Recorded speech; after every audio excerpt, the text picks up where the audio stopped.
Last week, my buddy David dropped off some beers from Shady Oak Barrel House, and originally I wasn't going to review them, but I've had a couple of cans, and I thought that it would be a good idea to review them. And the one that stood out for me was the Three Shells, which is a hazy IPA that is dry hopped with Ekuanot and Idaho 7 hops. And I did some research on the Ekuanot hops, and it started as HBC 366. It's since changed names twice since.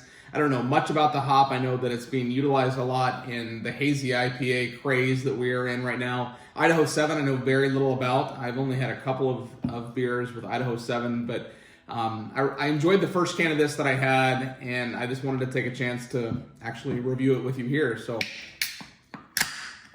man, that's such a good sound.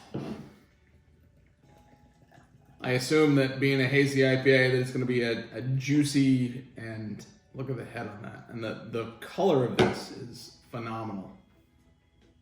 Just, how good does that look? So I don't know the name, the meaning behind the name, the Three Shells, Enhance Your Calm. It's 6% beer. I don't know if they started canning just because of the shelter in place, but I'm glad that they are. I hope they keep that going even after the shelter in place lifts. But the beer just smells juicy, and it's got an almost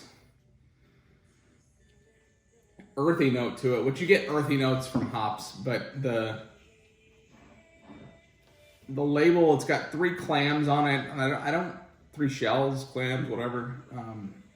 I love dry hop beers, and again, David, it's so cool that the brewery is canning beers, and that you were able to bring me some to try. And like I said, both of the beers that you brought, I hadn't had before. I had tagged Shady Oak on Facebook, and the brewer, who I've still yet to meet, actually commented. So cool to have that connection.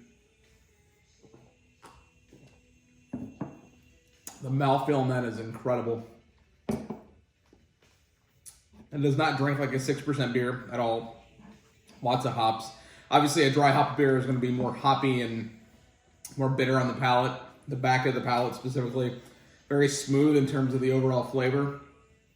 It's just phenomenal. And I had mentioned in my previous video that Shady Oak was very focused on funky and sour and wild ales. And they've started branching into the hazy and the hoppy beers, and I'm glad they are. I'm a hophead myself, so keep doing that. This is a fantastic beer, and what's crazy about how fresh this beer was, it was canned just a couple of days before David brought it over, so I'm excited to be able to put this in my glass, and the beers are almost gone. That's okay, so I'm just excited to be able to try the Three Shells and share the review with you here. So hopefully whatever you're drinking tonight is delicious, and I look forward to the shelter-in-place order lifting. As of today, it's set to lift on Monday, and the club should reopen on Thursday. So fingers crossed that happens, but regardless, whatever you're drinking, cheers.